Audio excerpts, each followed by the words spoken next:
Hello বন্ধুরা, কেমন আছো তোমরা সবাই? আশা করছি ভালো আছো। তো দেখো, আজকে আমরা ক্লাস 9 এর সেই কোষে থেকে 2 এর দাগের বাকি অঙ্কগুলো করব, মানে 3 এর দাগ থেকে করব। আগের ভিডিওতে কিন্তু আমরা 2 এর দাগের অঙ্ক পর্যন্ত করেছি। তো যারা ভিডিওটা দেখোনি এখনো পর্যন্ত, আমি কিন্তু ডেসক্রিপশন বক্সে লিঙ্ক দিয়ে দেবো, তোমরা কিন্তু দেখে নিও, ঠিক আছে? তো 2 দাগের 3 থেকে এবার আমরা অঙ্কগুলো সলভ করব। তো দেখো কি বলেছে অঙ্ক, 2 পাওয়ার -1, তাই না? দেখো সব ব্র্যাকেটে কিন্তু আবার -1, আবার ব্র্যাকেট দিয়ে -1, আবার থার্ড ব্র্যাকেট দিয়ে -1 দিয়েছে। তো কোন ফর্মুলা লাগবে বলো তো এখানে? খুবই ইজি অঙ্ক এটা। এটা লাগবে a পাওয়ার m ব্র্যাকেটে n। তাহলে কী হয়ে যায়? a power m into n, তাই না? mn হয়ে যায়। এই ফর্মুলাটা লাগবে। কী করে লাগবে দেখো, 2 পাওয়ার -1 আবার -1, তাহলে কী হবে? -1 গুণিত -1 হয়ে যাবে। দিয়ে এই ব্র্যাকেটটা দিয়ে দেবো এবার। তারপরে -1 আবার ব্র্যাকেটে -1, তাই না? তাহলে ব্র্যাকেট দিলে এটা সলভ করলে কত হচ্ছে? মাইনাস মাইনাস কেটে যাবে, মানে শুধু 1 গুণ করলে 1 হয়, মানে 2 পাওয়ার 1 দাঁড়াচ্ছে। 2 পাওয়ার 1 আবার ব্র্যাকেট ক্লোজ, তারপর -1 আছে, তারপর থার্ড ব্র্যাকেট ক্লোজ, আবার -1 আছে, তাই তো? পরের লাইনে কী করবো? থার্ড ব্র্যাকেট দেবো, 2 পাওয়ার 1 ইন্টু -1 হয়ে যাবে, তাহলে 1 ইন্টু -1, তারপরে থার্ড ব্র্যাকেট ক্লোজ করবো, তারপর আবার -1 দেবো। তাহলে কত হয়ে যাবে? 1 আর 1 গুণ করে তো 1 হবে, কিন্তু -1 হবে, কারণ এটা প্লাস এটা মাইনাস, প্লাস মাইনাস মাইনাস হয়। তাহলে কী হবে? এটা 2 পাওয়ার -1 হবে। থার্ড ব্র্যাকেট দেবো, তারপরে আবার -1 দেবো। বেশ, এবারে তাও কী করবো? -1 গুণ হয়ে যাবে, তাহলে 2 পাওয়ার -1 গুণিত আবার -1, তাই না? তাহলে মাইনাস মাইনাস কেটে গেল, 1 গুণ করলে 1 হয়, মানে 2 পাওয়ার 1। তার মানে 2 পাওয়ার 1 বলতে শুধু 2। এটি কিন্তু আমাদের অ্যান্সার হয়ে যাবে, ঠিক আছে? তো দেখো, 2 এর দাগের 4 এর অঙ্কটা এবার করবো, ঠিক আছে? তো কী করে করবো দেখো অঙ্কটা, √3 আছে। তো দেখো, √x আমরা কী করে লিখি? x পাওয়ার 1/2 লিখি, তাই না? আবার যদি 3 থাকে এখানে, তাহলে কী লিখি? x পাওয়ার 1/3, এটা নিয়ম, তাই তো? তো এগুলোকে এভাবে লিখবো আমরা।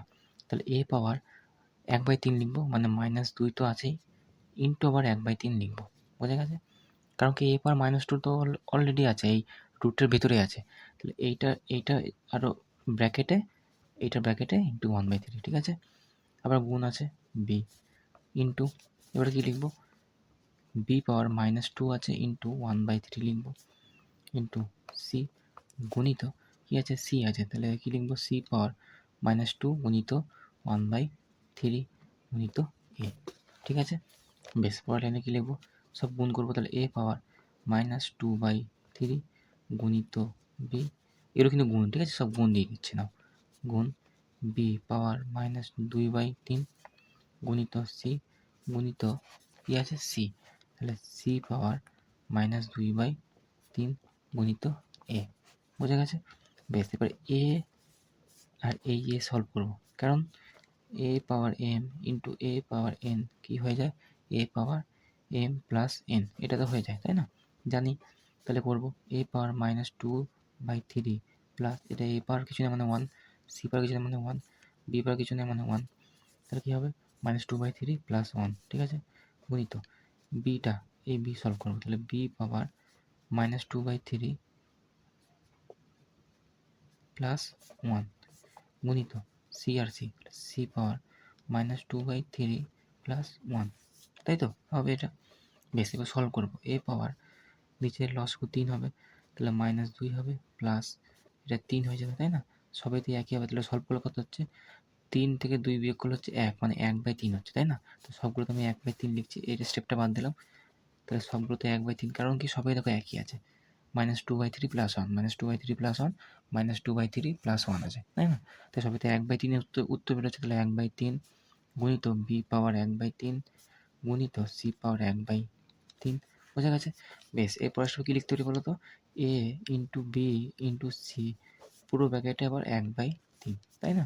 কারণ এটা ফর্মুলা আছে a b c power m, মানে কি a পাওয়ার m গুণিত b পাওয়ার m গুণিত c পাওয়ার m। তো ওই ফর্মুলাটাই লাগলো, a b c, বা এভাবে লিখতে পারি যে a b c ব্র্যাকেটে 1/3, ঠিক আছে? এটা কিন্তু আমাদের অ্যান্সার, ঠিক আছে? আশা করছি তোমরা বুঝতে পেরেছো। দেখো, এবার 5 এর দাগের অঙ্ক করবো। দেখো কী বলেছে, দেখো এই 4কে না সব 2 এর পরে নিয়ে আসবো। দেখো সব 2 2 2 আছে, মানে সব 2 এর পরে নিয়ে আসবো। 4কে কী লিখতে পারি? 2 পাওয়ার 2, তাই না? 2 পাওয়ার 2, তারপর আবার কী আছে? m প্লাস 1, মানে ব্র্যাকেটে আবার লিখতে পারি পাওয়ার m প্লাস 1/4, তাই তো? গুণিত আবার দেখো রুট ওভার আছে, মানে রুট ওভার বলতে রুট ওভার সরাতে গেলে কী করতে পারি, 1/2 গুণ করতে পারি, তাই না? কিন্তু ভিতরে দুটো সংখ্যা আছে, 2 গুণিত 2 পাওয়ার m। তাহলে কী করতে হবে আমাদেরকে, 2 পাওয়ার 1/2 2 পাওয়ার m গুণিত 1/2 করতে হবে, মানে 2 পাওয়ার 1/2 তো করবেই, আবার গুণিত আছে যেহেতু, তাই 2 পাওয়ার m আছে, এটার সঙ্গে 1/2 গুণ করবো, বোঝা গেছে? বাই নিচে দেখো কী আছে, 2, মানে কিছু নয় 2 পাওয়ার 1 গুণিত, এটা ব্র্যাকেট আছে, রুট ওভার আছে, তাহলে কী করবো এটাকে, 2 পাওয়ার মাইনাস m গুণিত 1/2। এবার দেখো কি ব্র্যাকেট আছে, ব্র্যাকেট দেওয়ার পর 1/m কিন্তু অলরেডি আছে, ঠিক আছে? বেশ, এবার দেখো সলভ করবো আমরা, এটা গুণ করলে কত হয়ে যাচ্ছে, 2 পাওয়ার 2m যুক্ত 2/4, তাই তো, গুণিত এটা দেখো কত হয়েছে, 2 পাওয়ার 1/2 গুণিত, এটা মানে গুণিত 2 পাওয়ার m/2, ঠিক আছে, বাই দেখো কী আছে, 2 পাওয়ার 1 গুণিত 2 পাওয়ার মাইনাস m/2, তারপরে ব্র্যাকেটে আবার কি আছে, 1/m কিন্তু এখানে অলরেডি আছে, ঠিক আছে? এবার কি করব, দেখো সব 2 গুণ করে আছে, তাই না? তাহলে কি করব, 2 পাওয়ার এই পাওয়ারগুলোকে কিন্তু সব কটাকে যোগ করব, কারণ a power m into a power n, মানে এই ফর্মুলা আছে, a power m into a power n, a power m plus n, এটা লাগছে, তাই না? তাহলে কী করব, উপরে সব করে যোগ করবো, মানে 2 পাওয়ার 2m তো আছেই, প্লাস 2/4 আছে, যুক্ত আবার 1/2 আছে, যুক্ত আবার m/2, তাহলে m/2 আছে, তাই না? আচ্ছা, এটাকে আমরা 2/4, তো এটাকে আমরা কেটে 1/2 লিখতে পারি, বোঝা গেছে? বাই এটা কি করব, 2 পাওয়ার 1 প্লাস m/2, তার মানে 1 প্লাস m/2, তাই না? কিন্তু প্লাস বলতে গেলে প্লাস মাইনাস মাইনাস হয়ে যাবে, তাই কি লিখবো, 1 মাইনাস m/2 কিন্তু লিখে দেবো, ঠিক আছে? আছে ব্র্যাকেটে 1/m, বোঝা গেছে? এবার তো কী করবো, সলভ করব, 2m প্লাস 1/2 প্লাস 1/2, দেখো 1/2 বেশ আমি একবারে যোগ করছি, ঠিক আছে? একবার তো যোগ করছি, তো 2 আছে, নিচে লসও কত হবে, 2 হবে, কিছু নাই মানে 2 হবে, তাহলে এটা কত হয়ে যাচ্ছে, 4m এটা হয়ে যাচ্ছে, তাই না? কিছু নাই মানে এটা 4m হয়ে যাচ্ছে, বোঝা গেছে? প্লাস এটা 1 হয়ে যাচ্ছে, এটা 1 প্লাস এটা m হয়ে যাচ্ছে, তাই না? বাই এটা বিয়োগ করবো, 2 পাওয়ার কিছু না মানে নিচে লসাগু 2 2 মাইনাস m হয়ে যাচ্ছে, তাই তো, ব্র্যাকেট আবার কি আছে, 1/m আছে, ঠিক আছে? বেশ, এবার দাও কী হবে, 2 পাওয়ার দাও কী হবে, 4m আর m মানে 5m, তাহলে 5m হলো প্লাস এটা 2 আছে, 2/2, আর নিচে দেখো 2 পাওয়ার 2 মাইনাস m/2, আবার ব্র্যাকেটে কি আছে, 1/m কিন্তু অলরেডি আছে। আচ্ছা, এইটা আমি পরের বাজে লিখে নিচ্ছি, তারপর অঙ্কটা তোমাদের সাথে সলভ করছি, ঠিক আছে? তো দেখো আমি অঙ্কটা লিখে নিয়েছি, ঠিক আছে? এবার কী হবে, 2 আর 2 ভাগে আছে, মানে এইটা আর এটা কিন্তু বিয়োগ হবে পাওয়ারগুলো, তাই না? তাহলে কী লিখতে পারি, 2 পাওয়ার 5m প্লাস 2/2 বিয়োগ মানে মাইনাস, ব্র্যাকেটে হবে 2 মাইনাস m/2, ঠিক আছে? আবার হোল ব্র্যাকেটে কি আছে, 1/m, তাই তো? তাহলে এটা সলভ করলে কী হবে, 2 পাওয়ার এটা নিচ্ছি 2 লসাগু, মানে 5m প্লাস 2 মাইনাস 2, এবার কী হবে, মাইনাসে মাইনাসে প্লাস হয়ে যাবে, প্লাস m, তাই না? আর ব্র্যাকেট হচ্ছে আবার 1/m আছে। এবার তো সলভ করবো, প্লাস 2 মাইনাস 2 কেটে গেল, 5m আর 1m মানে 6m হয়ে যাচ্ছে, মানে কি লিখবো, 2 পাওয়ার 6m/2, ব্র্যাকেট হচ্ছে 1/m। এবার এইটা আর এটা গুণ হয়ে যাবে, তাই না? গুণ হয়ে গেলে কি লিখবো আমরা, 2 পাওয়ার 6m/2 গুণিত 1/m, m কেটে গেল, 2 3 6, মানে কি লিখতে পারি, পরের পেজে পরের লাইনে 2 পাওয়ার 3, আর 2 পাওয়ার 3 বলতে হচ্ছে 8, তাহলে আমাদের অ্যান্সার কত হয়ে যাবে, 8, ঠিক আছে? এটা কিন্তু আমাদের অ্যান্সার, বোঝা গেছে? তো দেখো এবার 6-এর দাগের অঙ্কটা করবো, ঠিক আছে? তো দেখো এই 9কে আমরা 3-এর পাওয়ারে নিয়ে আসবো, 27কে 3-এর পাওয়ারে নিয়ে আসবো, 6 16কে আমরা 2-এর পাওয়ারে নিয়ে আসবো, ঠিক আছে? তো দেখো কী করবো, অঙ্কটা করি। 9কে কী লিখতে পারি, 3 স্কোয়ার, না 3 স্কোয়ার লিখতে পারি, ব্র্যাকেটে -3, ঠিক আছে? গুণিত 16কে কী লিখতে পারি, 2 পাওয়ারের 4, তাই তো, ব্র্যাকেটে 1/4 লিখতে পারি, বাই 6কে কী লিখতে পারি, 2 ইন্টু 3 লিখতে পারি, ব্র্যাকেটে -2, ঠিক আছে, গুণিত 1/3 লিখতে পারি ব্র্যাকেটে -4/3। ঠিক আছে, এবার দেখো কী করবো, 3×6, 3^-6 লিখতে পারি আমরা, তাই না? গুণিত 4 কেটে যাবে গুণ করলে, তার 2^1 শুধু। এটা তো কী লিখতে পারি, 2^-2, আবার গুণিত 3^-2 লিখতে পারি, কারণ কি এটা -2 আছে ব্র্যাকেটে, এটা নিয়ম, তাই না? এটা হচ্ছে ফর্মুলা কিন্তু মনে রাখতে হবে।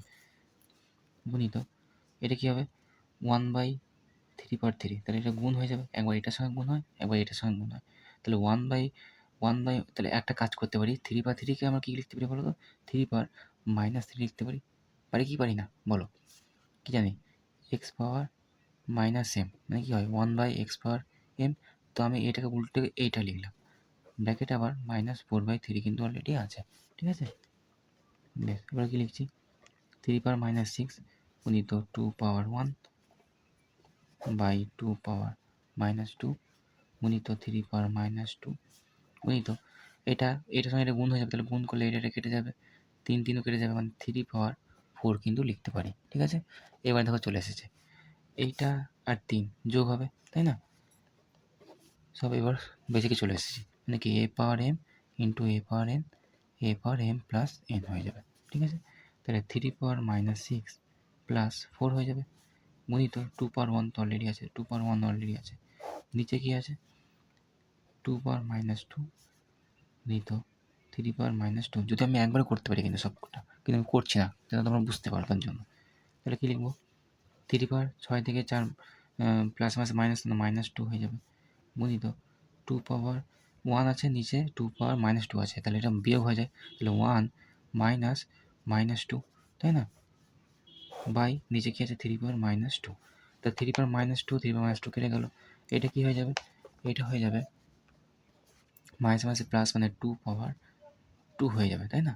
2^2 বলতে কত হয় 4, তাহলে 4 কিন্তু আমাদের অ্যান্সার হয়ে যাবে। ঠিক আছে, না সরি 4 হবে না, এটা প্লাস হবে, প্লাস হলে কত হচ্ছে 1 প্লাস, মানে 2^1 + 2, তার মানে কত হচ্ছে 2^3 বলতে হচ্ছে 8 আমাদের কিন্তু অ্যান্সার হয়ে যাবে। ঠিক আছে, তো দেখো 7-এর অঙ্ক, 2-এর 7-এর দাগের অঙ্ক, এবং এটা লাস্ট অঙ্ক 2-এর দাগের। ঠিক আছে, তো দেখো কী বলেছে অঙ্কটা, কী করে সলভ করবো দেখো, x⁻a/x⁻b, তাহলে এটাকে কী লিখতে পারি, x⁻a - b, তাই না? এটা লিখতে পারি, আবার ব্র্যাকেট এখানে কী আছে বলো তো, ব্র্যাকেট আবার এখানে আছে a² + ab + b², এটা, তাই না? গুণিত দিলাম, আবার x⁻, কী লিখতে পারি, এটা b - c, তাহলে b - c, তো লিখতে পারি, আবার কী আছে এখানে b² + bc + c², ঠিক আছে, একটু নিচে লিখছি, জায়গা ধরছে না, এটা কি আছে x⁻c - a, তাই না, এটা লিখতে পারি c - c লিখতে পারি, তাই তো, আবার কি আছে ব্র্যাকেটে c² + ca + a², তাই তো, এটা আছে। বেশ, এবার তোমরা যদি একটু ভালো করে লক্ষ্য করে দেখো, এটা কিন্তু একটা ফর্মুলা, কিসের ফর্মুলা বলো তো, এটা হচ্ছে a³ - b³ এর ফর্মুলাটা কি, ফর্মুলাটা হচ্ছে a - b ব্র্যাকেটে a² + ab + b², এটা কিন্তু ফর্মুলা। বোঝা গেছে জিনিসটা কী বললাম? দেখো এইটা কিন্তু লেখা আছে, দেখো a - b a² + ab + b², তাহলে এইটার সমান আমরা a³ - b³ বসাতে পারি, তাই তো, তাহলে ওইটা দেখো করবো, x বার কী লিখবো, a³ - b³ - b³ গুণিত, এ দেখো b - c, মানে bc আছে এখানে, ab আছে না bc আছে, তাহলে কী লিখবো, x⁻ b³ - c³ b³ - c³ গুণিত আবার x⁻ c³ - a³ c³ - a³, ঠিক আছে। এবার দেখো x x x তিনটে গুণে আছে, গুণে থাকলে এই পাওয়ারগুলো সব যোগ হয়ে যাবে, তাই না? তাহলে কী লিখবো, x⁻ a³ - b³ plus b³ - c³ plus c³ - a³, বোঝা যায় জিনিসটা কী বললাম? এবার দেখো ভালো জিনিসটা দেখো, a³ - c³ কেটে যাবে, কেটে গেল, -b³ + b³ কেটে গেল, -c³ + c³ কেটে গেল, তাহলে কী পড়ে রইলো, পড়ে রইলো x⁻0, কিছু নাই, x⁻0 পড়ে রইলো, তাই না, উপরে তো কিছু নাই, 0, তাহলে x⁻0 মানে কি, x⁻0 মানে আমরা জানি যে 1, ঠিক আছে, তাই আমাদের অ্যান্সার কী হবে, এই কোশ্চেনের অ্যান্সার হবে 1, ঠিক আছে। আশা করছি তোমরা জিনিসটা বুঝতে পেরেছো। তো এই ছিল আজকের ক্লাস, ঠিক আছে? পরের দিন আমরা 3 এর অঙ্কগুলো করব। আজকে অনেকটা ভিডিওটা বড় হয়ে গেছে। তো তোমাদের কেমন লাগলো অবশ্যই কিন্তু জানিও। বুঝতে অসুবিধা হলেও জানিও, ঠিক আছে? তো ভালো লাগলে ভিডিওটা অবশ্যই লাইক, শেয়ার, সাবস্ক্রাইব করে দিও এবং বন্ধুদের সঙ্গে শেয়ার করে দিও। ঠিক আছে? তো চলো, থ্যাংক ইউ।